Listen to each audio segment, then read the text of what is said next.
The penthouse suite glittered with fairy lights and laughter as Emma stood before the vanity mirror, adjusting the thin strap of her black sequin dress. Her reflection showed a woman who appeared confident and put together, though beneath the surface she carried the weight of a decision that would change everything. Sarah's bachelorette party was in full swing around her, music pulsing, champagne flowing, friends dancing and celebrating the bride-to-be's last days of singlehood. Emma had known Sarah since their freshman year of college, nearly a decade of friendship built on late-night study sessions, shared dreams, and unwavering support through heartbreaks and triumphs. Now Sarah was getting married in just 2 days, and Emma should have been completely focused on celebrating her best friend. Instead, her mind kept drifting to the envelope sitting in her apartment, a job offer from a prestigious firm in London, an opportunity that represented everything she'd worked toward for years. The decision deadline was approaching, and Emma still didn't know what to do. London meant career advancement, adventure, starting fresh in a new city where no one knew her story. But it also meant leaving behind everything familiar, everyone she loved, including Sarah and the life they'd built together in this city. "Emma, come dance with us," called Jessica, one of Sarah's cousins, waving a champagne flute enthusiastically. Emma forced a bright smile and was about to join them when she noticed movement near the entrance. The penthouse door had opened, and a man stepped inside, tall, wearing a crisp black shirt that highlighted his athletic build, dark hair slightly tousled, eyes scanning the room with an intensity that made Emma's breath catch. Daniel, Sarah's older brother. Emma's heart performed an uncomfortable somersault in her chest. She'd met Daniel exactly once, at Sarah's engagement party 3 months ago. They'd talked for maybe 30 minutes, a conversation that had been surprisingly easy and comfortable, filled with laughter and a connection Emma hadn't expected. She'd thought about him more times than she cared to admit since then, wondering if he'd felt it too, that spark of possibility. But what was he doing here? This was a women-only celebration.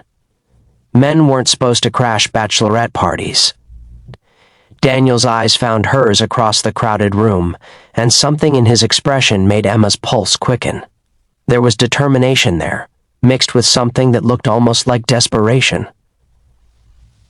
He moved through the crowd with purpose, weaving between dancing women who barely noticed his presence, their attention focused on the music and their own celebrations. Emma felt rooted to her spot near the vanity, unable to move as Daniel approached. The sounds of the party seemed to fade into background noise, the laughter, the music, the clinking of glasses all becoming distant and muted as he stopped directly in front of her. "Emma," he said, his voice low and urgent, cutting through the haze of confusion surrounding her. "I need to talk to you." "Daniel, what are you doing here?" Emma managed to ask, acutely aware that several of Sarah's friends had started to notice the handsome intruder. "This is your sister's bachelorette party. It's supposed to be—" She never got to finish the sentence. Daniel's hand came up to cup her face, his thumb brushing against her cheekbone with unexpected tenderness. His other hand found her waist, pulling her closer, and then his lips were on hers in a kiss that stole every coherent thought from Emma's mind. Time seemed to stop. The champagne glass Emma had been holding would have shattered on the floor if someone nearby hadn't caught it. Emma's hands, acting on instinct rather than conscious decision, gripped the front of Daniel's shirt as the kiss deepened. His lips were warm and sure, moving against hers with a confidence that suggested he'd been thinking about this moment for far longer than Emma had realized. The kiss was electric, sending shockwaves through Emma's entire body. It was the kind of kiss that romance novels try to capture but never quite managed. The kind that made everything else fade away until nothing existed except this moment, this connection, this overwhelming feeling of rightness. When Daniel finally pulled back, his forehead resting against hers, Emma realized the entire room had gone silent. Then, all at once, the silence shattered into chaos. Shrieks of surprise, delighted laughter, wolf whistles, and excited chatter erupted around them. Emma felt her face burning with a combination of embarrassment and something else. Something that felt dangerously like joy. "I'm sorry," Daniel whispered, though his eyes suggested he wasn't sorry at all. "I'm sorry for crashing the party, for kissing you without asking, for making a scene. But Emma, I've been thinking about you constantly since the engagement party, and when Sarah mentioned that you might be leaving for London next month, I realized I was running out of time. I couldn't let you go without telling you how I feel." Emma's mind reeled. London, the job offer she'd only discussed with Sarah, and a handful of close friends. "How did Daniel know about it?" "Sarah told you?" Emma asked, her voice barely above a whisper, her lips still tingling from the kiss. "She may have mentioned it," Daniel admitted, a slight smile tugging at his lips despite the seriousness in his eyes. "Look, I know this is terrible timing. I know I've just crashed my sister's party in the most dramatic and inappropriate way possible. I know we've only spent a handful of hours together. But Emma, from the moment I met you, something shifted. I haven't been able to stop thinking about you, the way you laugh, the way you really listen when people talk, how you're always making sure everyone else is okay while forgetting to take care of yourself." Before Emma could respond, Sarah pushed through the crowd of stunned friends. Her. Face a mixture of shock and barely contained delight. "Daniel Christopher Montgomery. What on earth are you?" She stopped mid-sentence, looking between her brother and her best friend, and slowly a knowing smile spread across her face. "Oh my God. Finally! Do you two have any idea how much torture it's been watching you dance around each other for the past 3 months? Wait, you knew?" Emma gasped, turning to face her best friend. "You knew Daniel felt this way? Honey, everyone knew. Well, everyone except you two, apparently." Sarah grabbed a fresh glass of champagne and raised it high. "Ladies, it appears my ridiculous brother has crashed our party to declare his feelings for my best friend. I think we can allow it this once, don't you?" The room erupted in enthusiastic agreement, with several of Sarah's friends offering colorful commentary about romance and dramatic gestures. Emma felt overwhelmed by the sudden attention, the unexpected turn of events, and most of all by the man still standing, close enough that she could feel the warmth radiating from his body. Daniel took Emma's hand gently. "Can we talk? Somewhere quieter?" Emma nodded, allowing him to guide her toward the balcony. The sounds of the party became muted as the glass door slid shut behind them. The night air was cool against Emma's flushed skin, and the city spread out below them, a glittering tapestry of lights and life and infinite possibilities. For a long moment, they stood in silence, the weight of what had just happened settling between them. Emma gripped the balcony railing, trying to organize her chaotic thoughts into something coherent. "I'm sorry for ambushing you like that," Daniel said finally, running his hand through his hair in a gesture that Emma found endearingly nervous. "That was probably the worst way I could have handled this situation. But I meant every word. I haven't been able to stop thinking about you since we met at the engagement party." "That was one conversation," Emma said softly, still trying to process everything. "We talked for maybe 30 minutes. How could you possibly—" "It wasn't just that night," Daniel interrupted gently. "I've been at every family dinner since the engagement. Sarah may have been deliberately inviting me knowing you'd be there. I've had plenty of opportunities to watch you, to talk to you in group settings, to notice the little things that make you who you are. The way you always remember everyone's drink orders. How you ask follow-up questions that show you were really listening. The way you light up when you talk about your work, but immediately downplay your accomplishments when someone compliments you." Emma turned to look at him, really look at him. The city lights reflected in his dark eyes, and she could see vulnerability there alongside the determination. This wasn't just some impulsive gesture. He'd been carrying these feelings for months, just as she had been quietly harboring her own growing attraction to him. "Daniel, Emma started, then stopped, unsure how to articulate the storm of emotions swirling inside her. "I have to make a decision about London soon. This job is everything I've been working toward. It's the opportunity of a lifetime." "I know," Daniel said quietly, And I'm not asking you to give that up. I would never ask you to sacrifice your dreams for me, for someone you barely know. But Emma, I couldn't let you make that decision without knowing that there's something here. Something worth considering, at least. What exactly are you suggesting? Emma asked, her voice trembling slightly. That we start something when I might be leaving in a few weeks? That's not fair to either of us.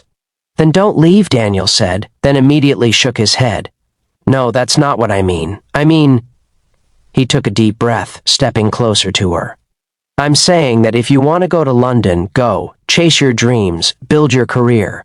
But know that I'll be here when you get back. Or, if you want, I'll come visit. We'll figure it out. Long distance isn't ideal, but losing the chance to see where this could go because of fear, that's worse. Emma felt tears pricking at her eyes. Fear. That's exactly what had been holding her back. From London, from Daniel, from taking any risk that might lead to pain or disappointment. I'm terrified, she admitted, the words spilling out before she could stop them. I'm terrified of making the wrong choice, of staying and always wondering what might have been, of going and losing something real before I even had a chance to see what it was. I'm terrified that this feeling between us is just attraction, just chemistry, and not substantial enough to build anything on. We barely know each other, Daniel. Then let's get to know each other, Daniel said, reaching out to take her hands in his. I'm not asking for forever right now, Emma. I'm not asking you to marry me or even to be my girlfriend if that's too much pressure. I'm just asking for a chance. Go on a date with me. Let's spend time together before you have to decide about London. Let's see if what we both felt at that engagement party is real or just a moment. Emma looked down at their joined hands, feeling the warmth of his skin against hers, the gentle pressure of his fingers. Behind them, through the glass door, she could see Sarah watching them, with an expression of hope and affection. Inside that penthouse were a dozen women who had just witnessed Daniel's dramatic declaration, who were probably already planning Emma and Daniel's wedding in their minds. The weight of expectations, of possibilities, of decisions to be made pressed down on Emma's shoulders. But underneath all that weight, there was something else, a flutter of excitement, a whisper of hope, the dangerous thrill of taking a chance on something unknown. You kissed me in front of 15 women at a bachelorette party, Emma said, a small smile tugging at her lips despite the tears threatening. To fall. That's either incredibly brave or incredibly stupid. Probably both, Daniel admitted with a self-deprecating grin. My sister is definitely going to kill me later. But Emma, you're worth being brave and stupid for.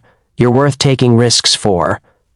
Emma laughed, and it felt like something breaking open inside her chest, something that had been locked away and protected for too long, finally cracking open to let light in. She reached up with one hand, still holding Daniel's hand with the other, and touched his face, feeling the slight stubble on his jaw, the warmth of his skin, the reality of this moment. Okay, she said softly, her voice steadier now.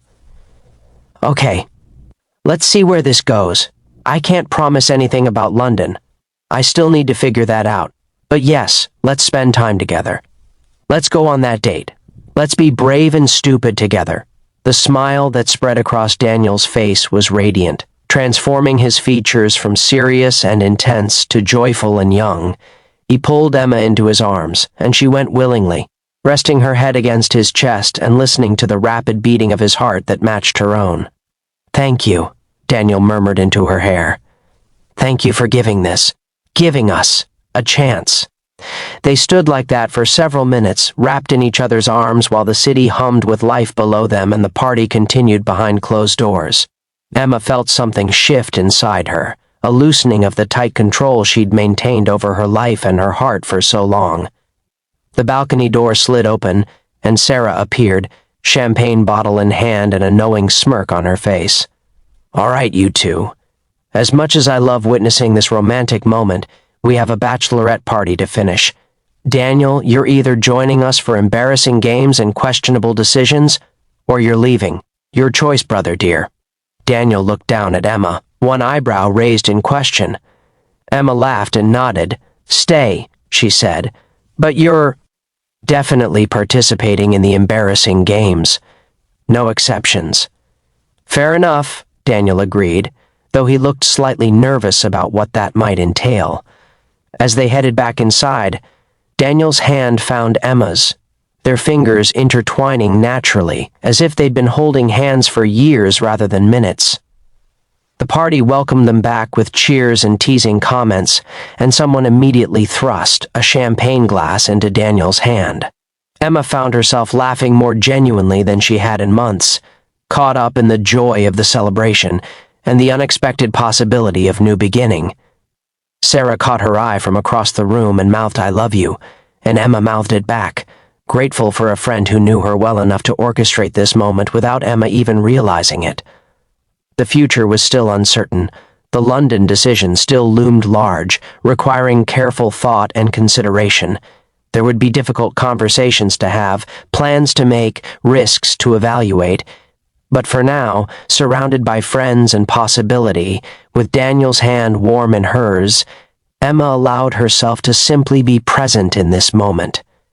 Whatever came next, London or staying, a relationship with Daniel or a friendship that didn't work out, at least Emma would know she'd been brave enough to try.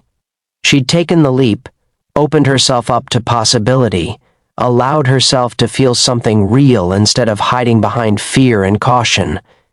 As the night wore on, and the party reached new levels of joyful chaos, Emma caught Daniel watching her with an expression of wonder and affection that made her heart skip. He leaned down to whisper in her ear, "I know I already said this, but thank you for not immediately throwing me out when I crashed your party and kissed you." Emma grinned up at him. "The night is still young. I reserve the right to throw you out if you embarrass yourself too badly during these games Sarah has planned." "Fair warning," Daniel said with mock seriousness. "I'm terrible at most party games. You might want to prepare yourself for second-hand embarrassment."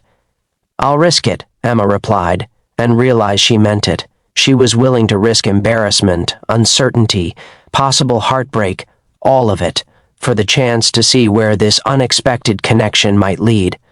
Sometimes the best things in life came from unexpected moments, from someone brave enough, or stupid enough, to crash a bachelorette party and kiss you in front of a room full of witnesses. Sometimes taking a chance on the unknown led to exactly where you were supposed to be. As Emma looked around the room, at Sarah's radiant face, at the friends laughing and dancing, at Daniel beside her looking slightly terrified of whatever game was about to begin, she felt something settle deep in her chest. Not certainty about the future, but something perhaps more valuable, the willingness to embrace whatever came next with an open heart, and the courage to be vulnerable. The party continued into the early hours of the morning, full of laughter and love, and the kind of memories that would be told and retold at future gatherings. And through it all, Emma held onto the feeling of Daniel's unexpected kiss, the promise of possibilities yet to unfold, and the knowledge that sometimes the most important decisions weren't about choosing between good options, but about having the courage to choose it all.